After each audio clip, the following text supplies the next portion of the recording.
Okay, guys, making sure this is working. I tried this yesterday and apparently the sound wasn't functioning, so we're going to try doing this video again. This is Siofra's Magic Alcove, and I'm Siofra Bradigan. I wanted to talk about cults as a idea and a concept and a warning and all the things that are implied about the possibility of finding yourself in a situation where you might think something is going wrong and something's off. And the best way, of course, to avoid becoming a member of a cult is to know what to look for and what cults are actually, how they're organized, and what are some of the warning signs about them. And my personal interest in this stems from the fact that my first husband, the sociopath, psychopath, serial rapist, was a wannabe cult leader, and learning a lot about the personality disorder and condition and stuff that he had, and why it was difficult for me to see it at the time, and how my vulnerabilities were used against me and so forth, gives me a little bit of an insight into how some of these things function. So I figured first we'll just go over what are the signs to look for, because they apply whether the cult is religious based, whether it's Western or Eastern religion, because there's both of those, or pagan, or intellectual. So there's, lots of different types of uh, external formats, but they all seem to have the same internal processes.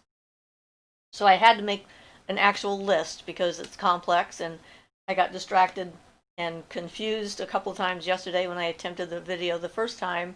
So doing a remake is probably a good idea. So the first thing that people notice about a cult is that the group of people that are involved in it are united by a single cause. Whatever the cause is, there's always some kind of a overriding sense of purpose. And this isn't necessarily a bad thing. We get together in large groups to achieve ends on a regular basis for a lot of reasons, whether it's social or political, or changing a law, or cleaning up a community, doing a beach cleanup. So the idea of getting together with other people for a common goal isn't bad in and of itself. It's when it's added to, first, the kind of goal it happens to be, and in these cases, but then what are the things you have to give up in order to be able to participate in making the goal a reality. So one of the things that's required in a cult is a zealous commitment to the leader.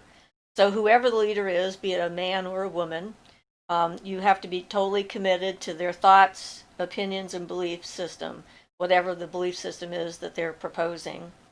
And questioning the leader is not okay. So this is a good test to start with. If you're not sure about somebody, ask them some pointed, direct questions that require an answer and see how they respond. Now, somebody who isn't trying to control a group of people, when questioned about their motives or what they're doing or what it means or something like that, are going to actually answer the question, and usually in a straightforward kind of manner. If the answers you get sort of push it back on you, like, well, why do you think you need to ask this question? Don't you have enough faith or belief in me? That kind of thing. Then you've got yourself a good trigger response. So paying attention to what kind of environment and responsiveness that you get back if you're questioning whether this is a good idea for you or not. And also, if you decide for some reason it's not a good idea for you, and then you get a lot of backlash, and people are yelling at you, or or dismissing your concerns out of hand, which I had happen. Not quite a cult, but sort of something similar to that when I was taking some classes from a Wiccan group.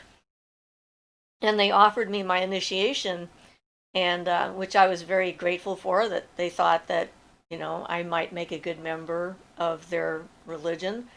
And then I thought about why I wanted to have the initiation, and I decided I needed to sit with my reasons to figure out whether my need for recognition from an established group was what was at the core of it. Was it a personality thing of my own, an ego need that I had to fulfill, or did I genuinely think that it was right for me? And the high priestess of the group told me that that wasn't something I should worry about, that I should just set those concerns aside and take the initiation, and then after the initiation, I would understand it. So that set up a whole pile of red flags for me, and I decided not to join. It's like whatever the motivations were, that was the wrong response. And then when she reacted negatively to the fact that I decided not to, and then said that it really wasn't my path, and that was very obvious, that I wasn't right for it, and I really didn't have any magic in my bones, and accused our group of doing some black magic ceremonial stuff and everything else, it sort of confirmed that it was a good idea not to join her group. And so always follow your instincts. It doesn't matter if you have 50 people telling you that it's a good idea. If it doesn't feel right, then don't do it. And then if it turns out to be right, it'll happen again later. It'll reapproach you, and maybe you'll be ready at that point for whatever it happens to be. So missing an opportunity doesn't mean the end of the line, or all things come around in cycles, and you just sort of decide the best you can when you go at it. So that's another thing, is dissent is discouraged. So that's what we just sort of talked about. Questioning the group leader is not okay. And if you try to question either the group or their philosophy, their tenets, their rules, their laws, their organization or whatever, then the group considers you a threat. And that's sort of a natural kind of thing, because they've turned into a tribe. It's sort of like a tribal group mind thing that takes place. And so anything that is seen coming from the outside at the integrity of the group mind will be immediately attacked in order to preserve the group mind, because it's sort of, there's a really strong, energetic, emotional commitment to not looking at things on a deeper level. And if you are a member of the group and you express doubts or questions or something like that, then some of the groups will punish you. You can be forced to go into isolation. Food could be withdrawn, so you're not allowed to eat. You can be forced into confession. Some of the religious groups do that, where they put you in isolation and then make you confess, and put yourself down and beat yourself up, literally and figuratively, and just different methods to do that. Other members ignoring you, getting the cold shoulder, complete silence, or people talking at you and not stopping, and continuing to badger at your brain to try and break through your resistance that they see, that they don't agree with. There are some groups that use, mind-altering practices cover a lot of things. And that's the thing, is like, these things in and of themselves aren't necessarily bad. It's when they're in combination with these other things that they become bad. Because under mind-altering practices, there's chanting, ritual, singing, meditation, and not just drugs. So when you're learning how to be a medium or a channel, or you want to learn how to go into a trance for divination or something like that, ritual is set up to help you do that, using a lot of those techniques, and like drumming and the chants, repetition of the chants. Like what happened to me when I went to the bimbe, and they were drumming and everybody was dancing. That is a mind-altering technique. So again, not necessarily bad in and of itself, and not like, if that's the only thing that's going on, that's not a immediate red flag that says turn around and run from this. It's when it's combined with other control tactics and trying to take away your free will, your right to decide things for yourself. And you have every right to decide, even if you think later it might have been a mistake. Making mistakes is how we learn. And telling yourself you have to be perfect is, it doesn't work. None of us are perfect. I'm not perfect. You aren't perfect. We all make mistakes because we're human, and it's okay to make a mistake and then learn from it and move on. So, but when they do these particular tactics, the mind altering tactics, they're to suppress doubts. They're to distract your brain so you don't think about the other things that might be going on. And then another red flag is if you're in the community and you're allowed to leave the community, but only if you have permission from the leader of the community. That's another red flag. Again, that's a way to take your self autonomy away. So it sort of gives power over to either the ruling body or the leader of the group. They now decide whether it's appropriate for you to go to the grocery store, or go to the library, or go to town for food and whatnot. And that's another one of those red flags. Your autonomy is undermined completely with that. There's a group in Sedona, Arizona, that I watched a special on this guy, and it was pretty clear from watching it that I would consider the group a cult.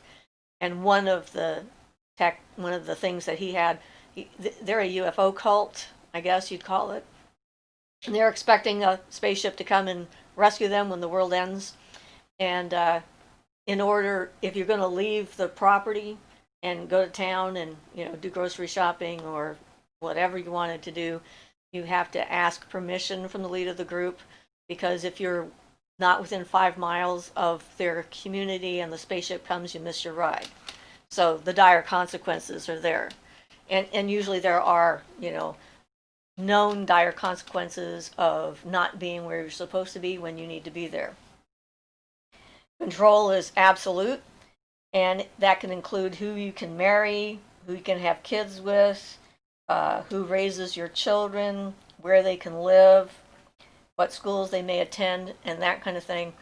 There's a number of the Eastern cults, as well as some of the Christian cults that I've read about, that decide who you can marry. And it's not uncommon to break up the family group when you join. If you join as a family, there will be different reasons why you need to separate the men from the women and the children from everyone.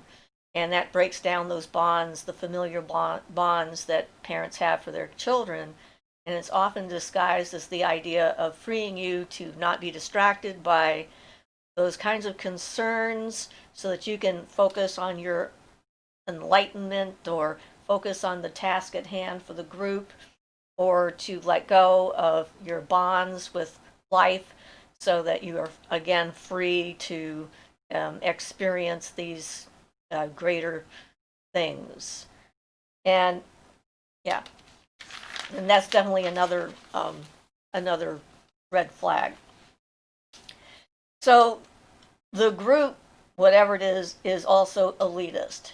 And that's one of the central themes for every cult I've looked at, is that they feel that they have a special mission to save humanity.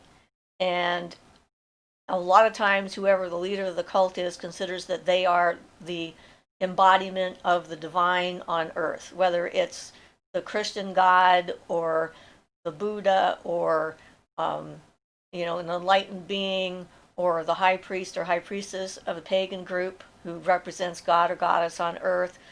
Any of them can become that kind of thing. And everything that they do is like, but the desire to be special and to be part of something special is another human thing. It's like we want to belong to a group of people. We want to know that this is our place. A lot of us are looking for, what's our purpose? Where do we go? What do we do? How do we do it? And that kind of thing. And so it's watch out for you're the only one who can save humanity. I mean, we had that gentleman who came to our house one night, and his individual version of what was going to happen to the world was like everyone in the planet was going to die except for me, my husband, and him, and then we would be the three angels on the beach that would bring all life back.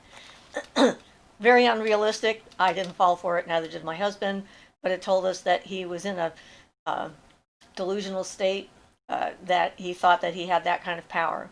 And that's why we practice grounding, because we want to stay grounded in reality as well as explore these amazing dimensions and have experiences with other potential life forms that may or may not have a body.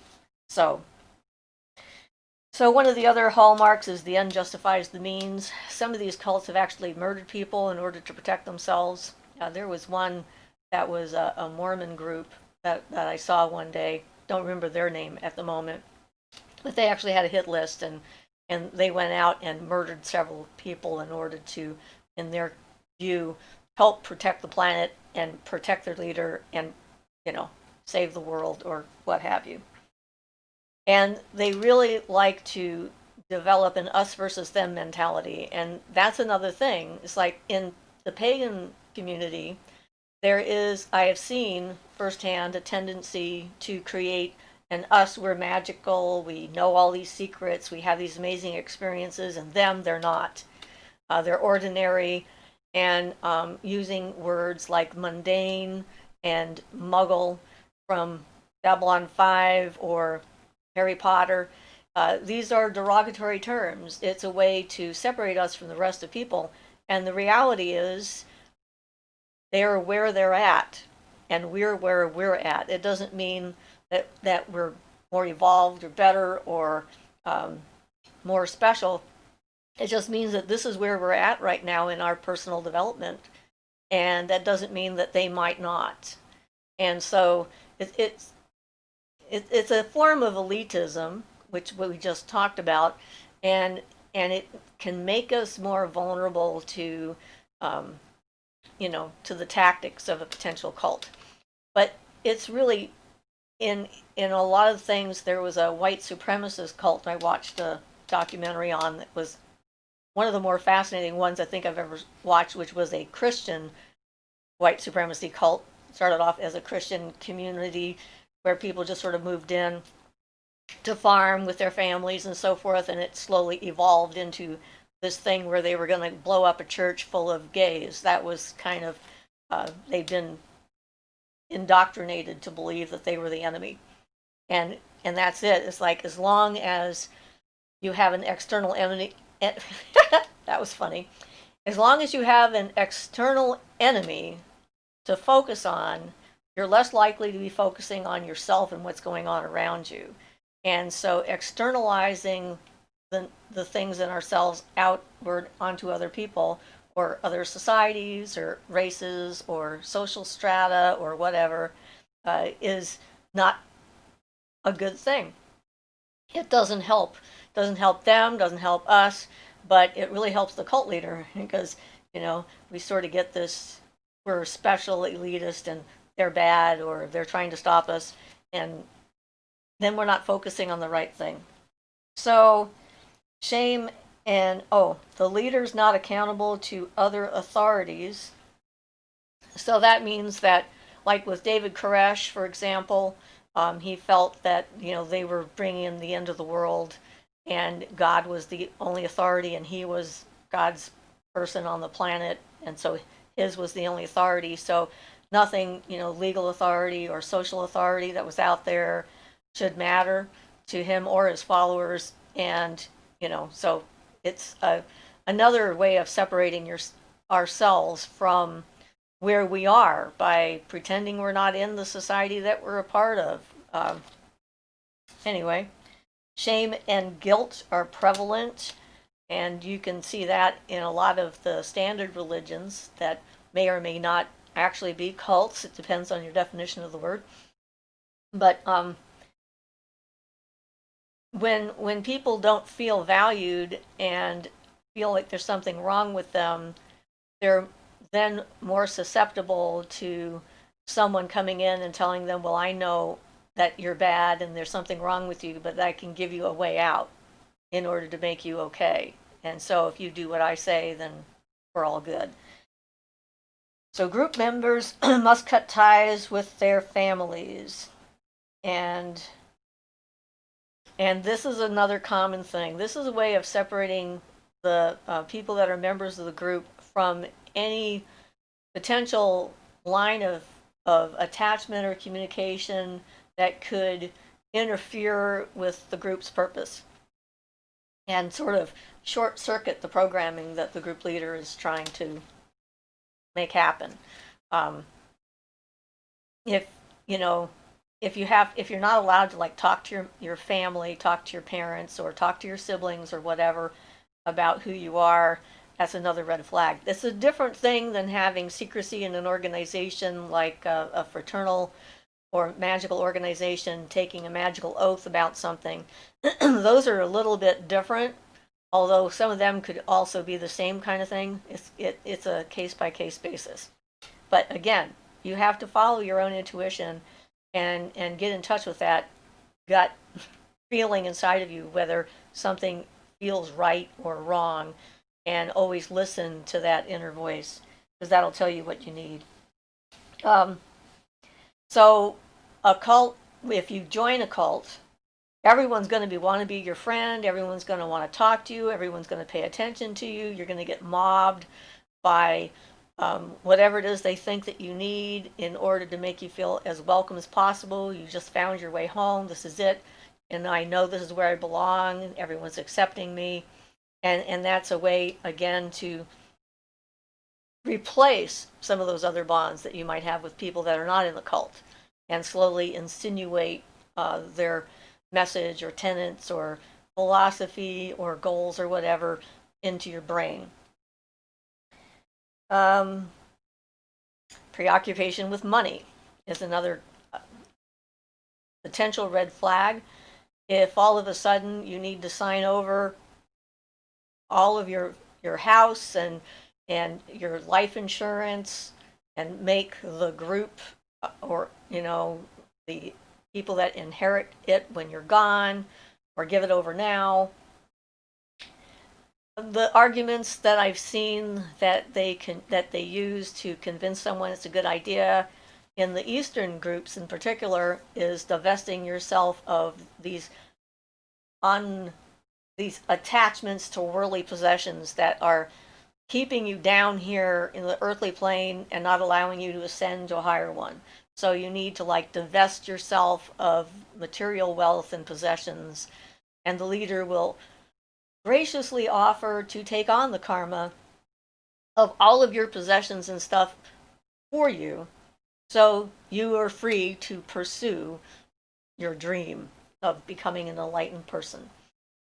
And yeah, that's not true. The Rajneesh group that was here in Oregon, he had like 93 Rolls Royces at one point, and 2 airplanes, 1 airport, 1 helicopter, and these were just the big items, basic ones that he had, and nobody needs that many Rolls Royces, and he used all of his followers' money to get it. And so if the person who's running the cult lives so well and everyone else is toiling in the fields to support them, yeah, that's not a healthy situation. And then everything you worked for is gone, right? Hard lesson to learn. So, like in pagan groups, we, as a regular pagan, just having like maybe 10 people that are involved in something I'm doing, I often have trouble getting money from people for basics like buying candles or incense or special items for the different rituals that we do and stuff like that, even $5. So we can sometimes take that lesson to an extreme. We have to remember everybody needs a little bit, puts their share into whatever's going on. But if they're not asking for your entire salary and your house, and it's like a reasonable amount, is like dues for any club. That's just a basic kind of thing. So think about, what it is that the people that you go to are doing for you on your behalf, and make sure that they're not having to put out all the money in order to make it happen, which has been the case for for me and my husband for many, many years as far as most of the public events and stuff that we've put on. I started putting a donation thing out there, and some people actually gave donations, which helped quite a bit because we were buying all the juice and, the plates and all the other stuff. Anyway, not really trying to complain here, but that's just one of those realistic things. And that's what this is. It's like all of these things can be considered realistic at some level, but it's when they're taken to an extreme and then all added in together that it becomes suspicious. So, a huge time commitment. You don't have time for your family, or your family has to do everything in the group with you if they want to see you at all. It's like every free moment you have is dedicated to the group. I see that in a lot of church groups in our community. Some people have got like Bible study 4 times a week, plus they have church on Sunday, then they have socials that they have to participate in. And it's, getting up there to potential cult status with all of that. And for all I know, some of them might be. Since I'm not members, I can't tell. But you need to have time for yourself. There needs to be balance in your life. You can have time to do cooperative things with other people, and then time for yourself by yourself to recharge and renew and to sit with who you are in order to learn about your own path. So, you can only socialize with other people that are members of your group is another one of those sort of, Again, that's the same thing with family members. It's sort of a repetition in some of these cases, but that's a red flag. Only the group's goals matter because, they're paramount. And usually that's because there's a fear and a dread of some terrible thing happening, usually the end of the world. Not all of them, but a lot of them have that whole notion that the world's coming to an end and you need to prepare for it. And if you don't prepare for it, you won't be ready. And if you're not ready when it happens, you won't be either taken up into the sky in a spaceship or disappear from the planet and be taken up into heaven, depending on your religion or whatever. And as someone who was subjected to some of this kind of programming from my first husband, what I see or noticed was it's a process I call sideways logic. They don't start like over here, right in the outskirts where we see them and it's pretty clear that they must be a cult.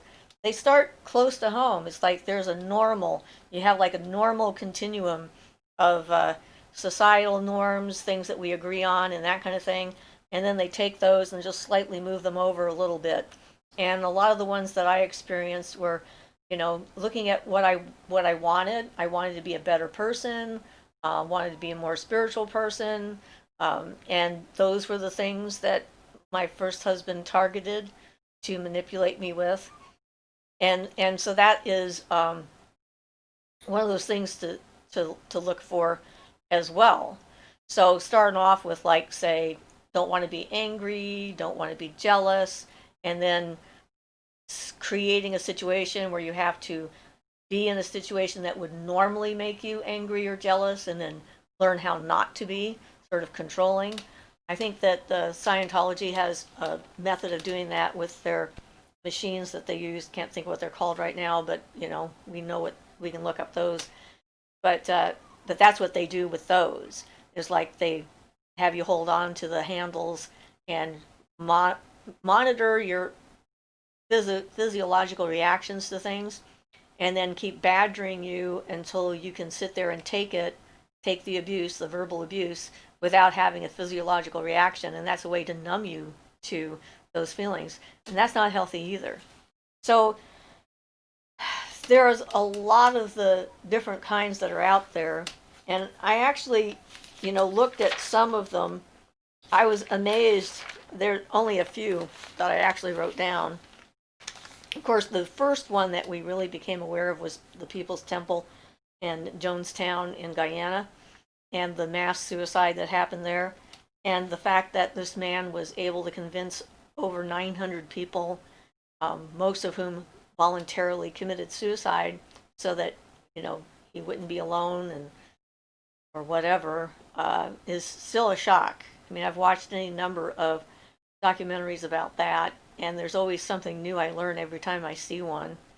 And the thing is it's a terrible thing to take an individual human's desire to do good and to be kind and generous and helpful and help the planet and be ecologically sound, and then twist it around and turn it into a place where they're willing to kill themselves. And it is hard to understand if not experienced it. And hopefully none of you have, but it just seemed like a good idea to talk to. But they were definitely the apocalyptic future, and there's a lot of them that are like that. And then the Branch Davidians, which was David Koresh, and there's certainly plenty of documentaries out about that particular one. And another, again, apocalyptic future, the Sullivanians. I had not heard of them before, and they started in 1957, and it was an alternative to traditional family. The founder, Dr. James Pierce, viewed that the traditional family was the root of all problems in society. So he operated a therapy center and a polyamorous commune. Followers were forbidden from engaging in exclusive relationships. Children were sent away to boarding schools. Members were encouraged to cut ties with former friends and family members. And they had around 500 members. They merged with a progressive theater collective called Fourth Wall and relocated to Orlando in 1979 following the 3 Mile Island incident. After seeing a decline in membership, the Sullivan Institute ended with the death of Newton in 1991. And sometimes the death of the leader is the death of the cult, but apparently not always. But you can see from that description how many of those things we've talked about are just right there, right on top. The Children of God, Family International, is still active. They're still out there. And that was founded by David Moses Berg in California in 1968. He used women, cute women, to do what he called flirty fishing, to lure new members into the group. And he would encourage his women to have sex with potential members to get them to come to meetings and that kind of thing. Very similar to what Manson did with his followers. He did the same kind of thing. And this guy, there are some real creepy things in there you can read about. He definitely seems to have been a pedophile from his own literature. I've watched a couple of documentaries on this group, and it's very disturbing. There's no doubt about it. So it's now called Family International, and it still exists today in 80 countries, but they no longer permit sex between adults and children, at least not on paper. I'm not sure if that's actually followed through, it's hard to know. Heaven's Gate was actually started here in Oregon, another Oregon cult, although it ended in California when they had the suicide. But it actually started in Walport. The Marshall Applewhite and Bonnie Nettles did at a community center in Walport, did a presentation about their beliefs and left with about a dozen or so, I think, followers, which became the core members of the group. And then when they moved to California, they started to gain other ones. And their premise, they were a UFO cult, that aliens would escort members to the kingdom of heaven via extraterrestrial spacecraft, which is why in March of 1997, they had a planned suicide timed to the comet Hale-Bopp, which is why I often refer to them as the Hale-Boppers, because I can't remember Heaven's Gate unless I'm looking at it on a regular basis. They had 39 members that ate applesauce mixed with a sedative.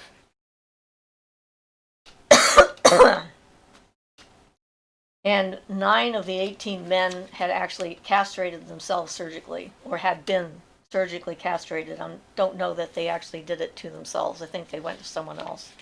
But it makes you wonder, what sort of thinking does it take to get to the point where you're willing to mutilate your own body, deny the fact that you're a human being, that you want to leave this planet so badly that you're willing to take a poison, and with the hope that you're going to ascend to another form of non-physical reality and go off on a spaceship somewhere? That means that there's things we're not doing right in society, in the world, with ourselves, and we're not accepting that we're a part of this planet. And it's sad to me, because we are, I mean, that was one of the things I had to actually come to, the realization that my body is of the earth, my spirit is of the earth, my energy is of the earth, and the earth is my home. And so the energy of this place is what I'm trying to pursue and embrace and be more acquainted with, rather than some other place. If I die and go to another planet, that'll be where I'm from then, right? But here I am right now. So the family is another one, also known as the Great White Brotherhood, led by Anne Hamilton Byrne. So this was unusual in the fact that it had a female at the head, because most of them seem to be men that are at the head. And she acquired children at a young age and bleached their hair blonde and injected them with LSD and other drugs, sometimes starving them and keeping them prisoner. That was kind of her thing. I think she was trying to perfect the human child or something like that. I don't know as much about her, but if you know more, let me know. There was the Order of the Solar Temple, and they're actually in a lot of countries based off the ideals of the Knight Templars. So that's sort of Christian / pagan, depending, or Christian mysticism, perhaps. And they're in France and Switzerland and Canada, and they had a day when a bunch of the members from all the different houses around the world committed suicide at the same time or on the same day. Was that the 2012 thing, or was that the year 2000 thing? I can't remember. But again, we can look that up. So, and then there was that Japanese doomsday cult. That was a Christian cult.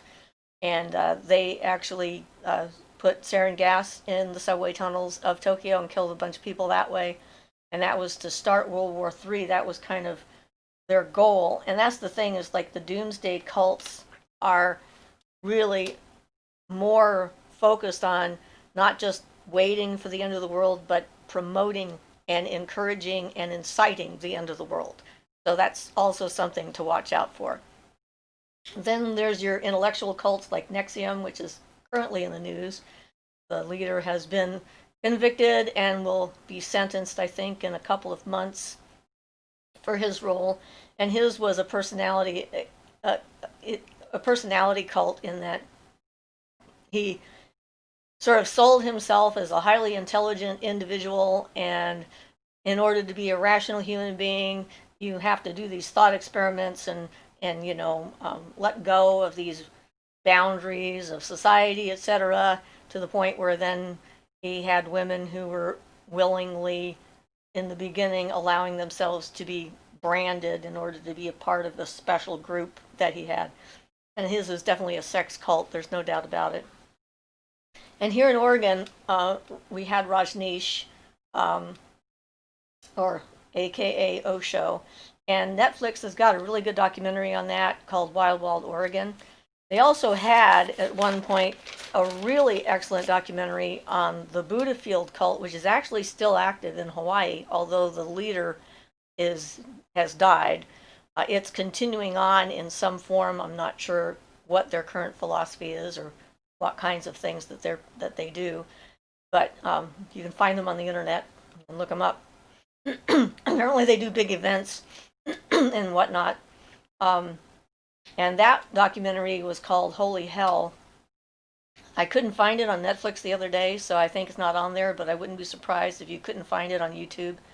And that one was one of the more interesting documentaries I think I've ever watched, because the guy who did it was their videographer. That was what he did. And that was an Eastern cult, just like Rajneesh's group in Oregon.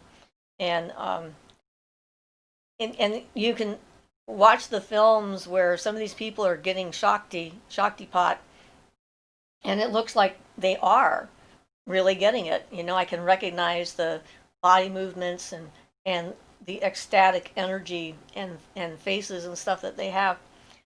So just because he was, as you learn, clearly not a good person, that didn't mean that they didn't have some genuine spiritual experiences. And that's one of the confusing things. It's like you can be in a bad situation and still have a important or positive spiritual experience.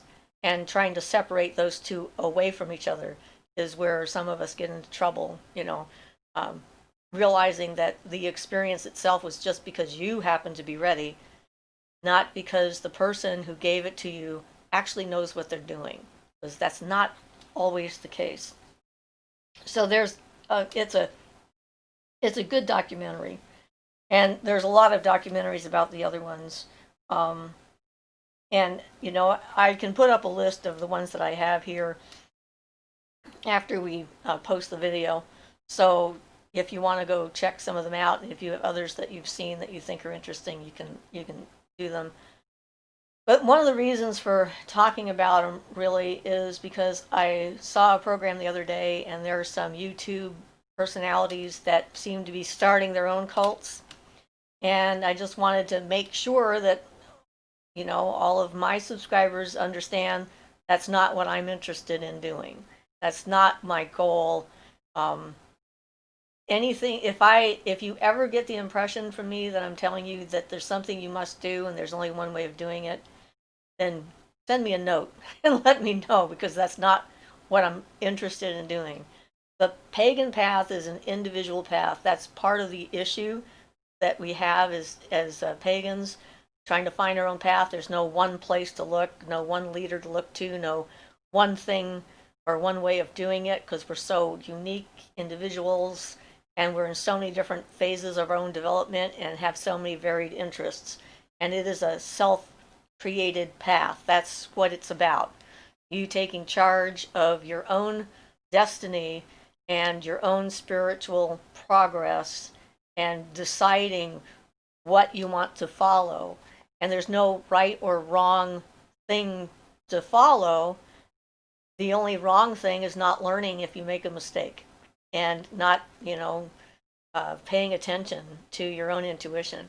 This should be a path that empowers you to be more of who you are, and not to look down on other people or look down on yourself. I mean, it's like we're all in this together, in the sense that each one of us is trying to figure it out as we go along. And there's no one specific answer. So that was one of the reasons I wanted to do it on cults, and because it's an interesting subject to me too. Not just that. I find it fascinating after having been somewhat victimized by somebody. And so I hope this finds you well into your own self, and that you're having a great time trying to figure all things out, and you're enjoying your journey. So this has been Siofra's Magic Alcove, and I'm Siofra Bradigan. Blessed be.